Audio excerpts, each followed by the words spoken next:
bem-vindos de volta. Então, para aqueles que não acompanharam o primeiro vídeo, meu nome é Luísa e eu sou sua professora de propriedades mecânicas. Então, dando continuidade ao que a gente viu na aula passada, né, aquela introduçãozinha sobre o que são as propriedades mecânicas, a nossa aula hoje vai falar sobre ensaio de tração e junto com o ensaio de tração, né, a gente vai ver o diagrama tensão-deformação, que é de onde a gente vai então conseguir interpretar as propriedades mecânicas, que é o assunto da próxima aula, tá? Então, na aula de hoje a gente vai ver esses dois tópicos e seguimos adiante. O foco da nossa aula hoje é ensaio de tração, mas pensem, por que a gente ensaia os materiais?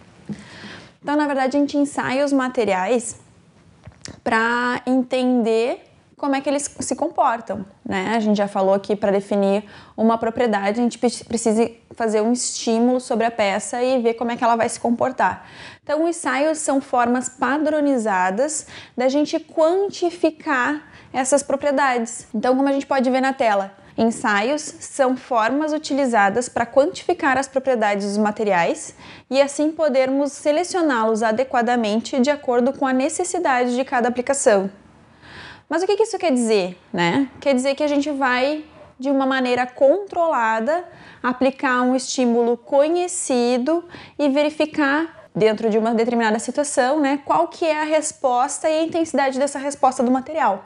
Então, entende-se, né, que no caso das propriedades mecânicas, a gente já falou, né, que esse esforço ele é mecânico, tanto de tração, compressão, enfim. E no caso do ensaio de tração, é através dele que a gente pode determinar uma grande parte das propriedades mecânicas do nosso material. Mas vamos lá, como é que funciona então o ensaio de tração? O ensaio de tração, então a gente tem uma máquina, tá, e um corpo de prova. A gente vai ver logo a seguir o que são. Mas basicamente o ensaio de tração ele vai consistir em submeter esse corpo de prova, tá, a uma carga de tração, como o próprio nome do ensaio já diz, até que esse material se rompa, tá? Ao mesmo tempo que a gente está aplicando essa força, a gente está medindo o comportamento do material, porque isso é importante para a gente. Então a gente tem que ter algum tipo de sensor, que mais a gente vai ver qual que é, para que a gente consiga então fazer essas medições e conseguir precisar qual que é o comportamento do material que está sendo ensaiado. Então, para a realização do ensaio de tração, nós vamos precisar do corpo de prova e da máquina de ensaio. Tá. O que é o corpo de prova? O corpo de prova é uma amostra do material. Essa amostra ela vai ser padronizada no formato, né, no tamanho. Essa amostra ela é do material que a gente deseja ensaiar, ou seja, o material que a gente deseja compreender as propriedades. E a máquina de ensaio? Então, a máquina de ensaio ela é responsável pela aplicação da carga e muitas vezes nela mesmo já vem o sistema que ele vai processar os dados medidos de força e de deformação e transformar, né, lá no nosso diagrama tensão-deformação. Lembrando que não são todas as máquinas que fazem isso automaticamente. Então, esse desenho aqui atrás de mim, ele é um desenho adaptado do Callister, um desenho esquemático, né, de um corpo de prova. Então, como vocês podem ver no desenho, vou colocar na tela para vocês, a gente tem um corpo cilíndrico nesse caso, mas ele pode ser uma seção transversal retangular também, vai depender do tipo do material que a gente está ensaiando e para que a gente está ensaiando. Esse caso aqui é um material cilíndrico. Como vocês podem ver, à direita de vocês a gente tem ali uma setinha apontando a cabeça. A cabeça ela é utilizada para fixar o material na máquina de ensaio. Então ela é um pouquinho maior e ela pode ter alguns formatos específicos, dependendo de qual é o tipo de fixação que a gente vai utilizar na máquina de ensaio. Ali na parte do meio do corpo de prova é o comprimento útil. Por que é o comprimento útil? A gente diz que é o comprimento útil porque é ali que a gente quer que ocorra o rompimento. E ele vai ocorrer ali porque aquela é a parte teoricamente mais fraca do nosso corpo de prova. E aqueles raios de concordância, como vocês podem ver ali, que para unir o comprimento útil à cabeça, a gente não tem um canto vivo, a gente tem um raio de arredondamento. Esse raio de arredondamento, ele serve para não concentrar tensões. E um concentrador de tensão, ele vai fragilizar o nosso material. Então é importante que a gente não tenha nenhum concentrador de tensão no nosso corpo de prova, conforme a norma estabelece. Por isso que a gente fala, né? A gente sempre tem que buscar a norma mais adequada para o tipo de material que a gente está ensaiando. Então aqui atrás de mim a gente pode ver não mais o corpo de prova, mas sim um desenho esquemático de como seria a nossa máquina de ensaio, tá? Então isso aqui é um formato geral, um formato bem comum encontrado em máquinas de ensaio de tração. Mas muitas vezes elas também são conhecidas por máquinas universais, porque às vezes as máquinas elas possuem mais de uma função. Ou seja, a mesma máquina que faz um ensaio de tração pode também fazer um ensaio de compressão ou um ensaio de flexão. O ensaio de tração ele é mais indicado para materiais dúcteis, tá? Mas a gente vai ver direitinho o que seria um material dúctil. Tá? Mas por que isso? Porque em materiais dúcteis, as propriedades determinadas no ensaio de tração, elas ficam muito próximas, para não dizer iguais, às propriedades encontradas no ensaio de compressão, tá? E o ensaio de tração ele é mais prático de ser feito, tá? A gente tem um controle maior e uma bagunça menor, tá? Já em materiais frágeis, tá? Onde essas propriedades determinadas no ensaio de tração e de compressão não se assemelham muito, a gente vai estar então ensaiando eles à compressão, que geralmente é o que nos fornece mais dados a respeito do material do que o ensaio de tração. A gente vai então ver isso com um pouquinho mais de detalhe mais adiante, tá? O que são materiais frágeis e dúcteis. Ok? Então voltando aqui para nossa máquina de ensaio, vou mostrar aqui na tela para vocês o que a gente tem em geral numa máquina de ensaio de tração, tá? A gente vai ter os fixadores em cima e embaixo, né?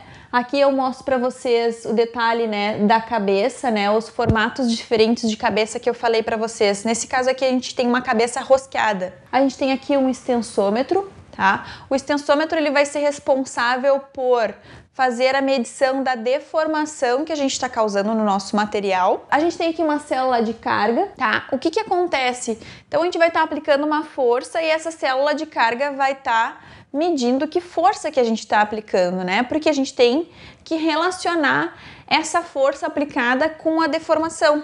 Então essas duas medições elas vêm juntas. Então a gente tem esses fusos aqui que são barras fixas. E a gente tem o que a gente encontra aqui embaixo, que é o nosso travessão móvel. Vai ser responsável, então, por aplicar a força que vai causar o deslocamento do nosso material. Esse travessão móvel, ele vai se deslocar para baixo, então gerando uma tensão no interior do nosso material. Então, lembra que eu falei para vocês? Material dúctil, material frágil, o que é? Então, o material dúctil é aquele material que se deforma plasticamente, tá? Mais adiante a gente vai ver que a deformação plástica, na verdade, ela é uma deformação permanente. Então, só guardem isso. Material dúctil é um material que se deforma plasticamente, ou seja, ele se deforma de forma permanente. E o material frágil? Então, o material frágil é aquele que não vai se deformar plasticamente. A gente tem uma deformação elástica, tá? Mas ele não se deforma plasticamente. Isso quer dizer que o material frágil, ele é fraco? Não. Na verdade, eles podem suportar uma quantidade de tensão bastante alta, mas eles se deformam de forma elástica. E aí a gente não tem muito como prever quando que ele vai romper visualmente, tá? A gente consegue prever tendo em vista a quantidade de tensão que a gente está aplicando. Então vamos pensar.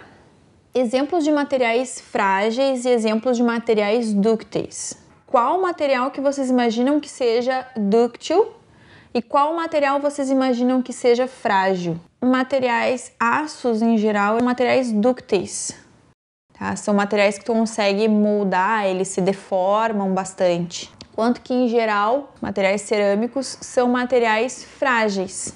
Tema de casa. Busquem na literatura outros tipos de materiais dúcteis e outros tipos de materiais frágeis. Será que vocês encontram um material que seja feito à base de ferro, que seja frágil? Aqui é mais ou menos como que se comporta a maioria dos materiais dúcteis e a carinha do nosso diagrama tensão-deformação. E nessa imagem aqui, que é uma imagem do Callister, a gente consegue visualizar como que o nosso corpo de prova está se comportando. Então, o que a gente tem aqui? A gente tem o diagrama tensão. Então, aqui no eixo Y a gente vai ter a medição da tensão por deformação. Aqui embaixo é a deformação. Então, quanto que esse material está deformando? Se a gente tiver aqui no cantinho embaixo, a gente não está deformando e não está aplicando carga. Então, é normal que à medida que a gente comece a aplicar uma carga, ele vai se deformar um pouquinho. Então, por isso que a gente diz que é um material dúctil, porque ele se deforma bastante, tá? Então, aqui a gente tem o início do nosso diagrama, onde o nosso corpo de prova pouco se deformou, como a gente pode ver aqui, né? Ele pouco se deformou, então ele tá mais ou menos com a carinha que a gente tinha lá no início, né? Corpo de prova sem tensão aplicada. Então aqui a gente já tem uma deformação mais considerável, né? Vamos fazer uma comparação aqui. Aqui começa a acontecer um fenômeno diferente, ó. Conseguem ver? Esse fenômeno aqui a gente chama de estricção ou empescoçamento, tá? Depois a gente vai ver direitinho o que é isso aqui. Estricção, até chegar ao ponto lá, aqui no caso representado pelo ponto F, que é o ponto onde ele se rompe. Rompeu, acabou o ensaio. Então lembra lá que eu comentei com vocês lá no inicinho como é que acontece o ensaio? Então o ensaio acontece a grosso modo, a gente vai aplicar uma força conhecida no material, vai medir essa deformação e essa força vai ser aplicada até que o material se rompa. Aqui eu coloquei para vocês, né, o print screen da tela de um vídeo que eu selecionei para apresentar para vocês, tá? Eu não vou apresentar aqui, depois vocês olhem, o link tá aqui embaixo, sobre um ensaio de tração sendo feito, tá? Para vocês conseguirem visualizar o que acontece. Mas não só esse ensaio que tem na internet, se vocês colocarem lá ensaio de tração no YouTube, vocês vão achar vários, tá? Eu coloquei esse aqui porque tem não só o ensaio, né, em si aparecendo, mas também tem aqui no cantinho, como vocês podem ver, o diagrama sendo montado, tá, em tempo real. Ali vocês conseguem visualizar nesse vídeo, inclusive, o empescoçamento acontecendo. Então, depois que o nosso gráfico atingiu aquela curva lá em cima, o topo, a gente consegue começar a perceber a estricção acontecendo. Mas deem uma olhadinha, né? Pesquisem, tem mais coisas, tem mais vídeos. Então, pessoal, a gente chegou ao final da nossa aula, tá? Eu sei que foi bastante coisa nova hoje. E se algo não ficou claro, eu peço que vocês me mandem um e-mail. Importante que vocês tenham entendido. As próximas aulas, elas estão muito relacionadas ao que a gente viu hoje. Agradeço novamente aos que ficaram até o final e espero que vocês tenham gostado. Muito obrigada mesmo e encontro vocês na próxima videoaula.